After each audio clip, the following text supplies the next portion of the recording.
Assalamualaikum warahmatullahi wabarakatuh.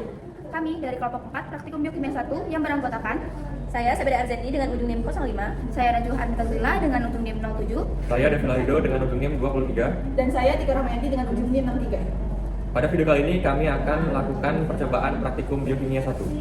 Adapun tujuan dari percobaan ini adalah mahasiswa mampu bertanggung jawab mengelola, mendesain, melaksanakan, dan melaporkan eksperimen uji asam amino.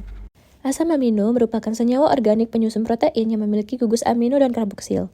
Perbedaan struktur gugus samping R menyebabkan setiap asam amino memiliki sifat yang berbeda, seperti polaritas, kelarutan, dan reaktivitas terhadap reaksi tertentu. Oleh karena itu, perbedaan gugus fungsi tersebut dapat dimanfaatkan untuk melakukan identifikasi asam amino secara kualitatif melalui perubahan warna atau pembentukan endapan. Dikutip dari Sukaryawan dan Sari, 2021. Yang pertama adalah uji Milon. Uji Milon menggunakan 3 sampel asam amino. Yang pertama adalah arginin, triptofan, dan juga tirosin. Dimasukkan ke dalam masing-masing tabung reaksinya. Lalu, tambahkan masing-masing 5 tetes reagen Milon ke 3 sampel tersebut. Kemudian, panaskan sampel dan amati perubahan warna yang terjadi. Uji Milon merupakan uji yang secara spesifik digunakan untuk mendeteksi keberadaan asam amino tirosin karena memiliki gugus fenol pada strukturnya. Hasil positif ditandai dengan terbentuknya endapan atau warna merah bata. Sementara itu, triptofan dan arginin memberikan hasil negatif karena keduanya tidak memiliki gugus fenol. Percobaan selanjutnya adalah uji ninhidrin. Sampel yang digunakan yaitu alanin, valin, leusin, fenilalanin, pserin, treonin, asparagin, dan prolin.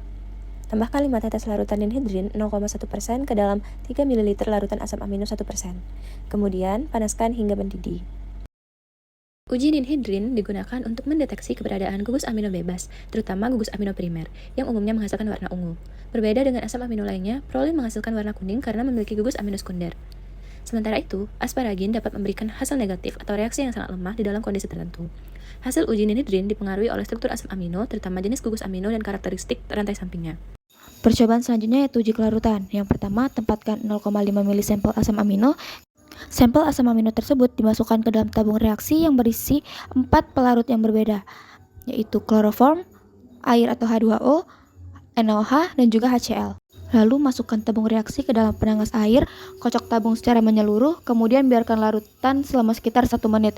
Amati dan catat perubahan yang terjadi. Berdasarkan hasil percobaan, didapatkan bahwa dengan pelarut H2O, semua asam amino larut, sedangkan dengan kloroform, semua asam amino tidak larut, dan dengan NaOH, semua asam amino larut kecuali arginin.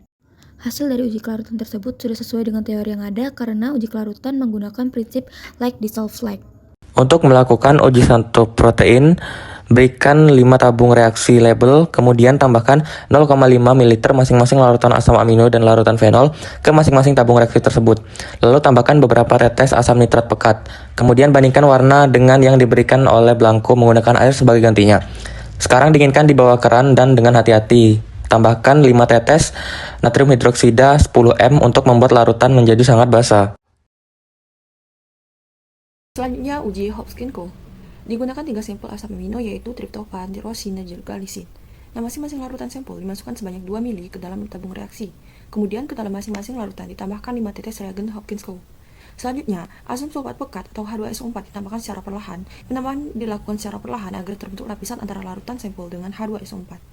Setelah itu, diamati perubahan warna yang terjadi pada bagian pertemuan kedua cairan. Pada uji Hopkins-Cole, triptofan menunjukkan hasil positif dengan terbentuknya cincin berwarna coklat pada batas kedua larutan. Hal ini menunjukkan adanya gugus indol pada triptofan, sementara itu lisin dan tirosin tidak menunjukkan perubahan warna atau pembentukan cincin, sehingga keduanya menunjukkan hasil negatif pada uji Hopkins-Cole. Selanjutnya, uji sistin. Sampel asam amino yang digunakan yaitu sistin, di mana ditambahkan beberapa tetes NaOH dan juga kristal PB asetat. Lalu dipanaskan dengan bunsen. Sampel sistin membentuk endapan berwarna hitam akibat terputusnya ikatan disulfida yang menyebabkan terbentuknya sulfur bebas.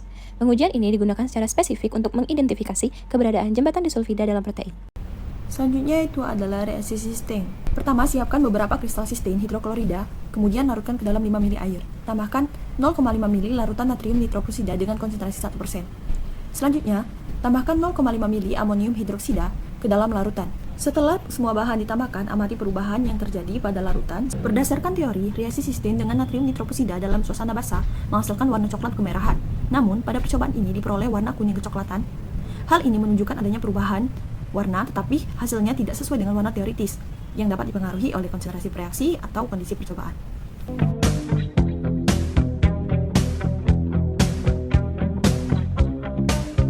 Terima kasih. Wassalamualaikum warahmatullahi wabarakatuh.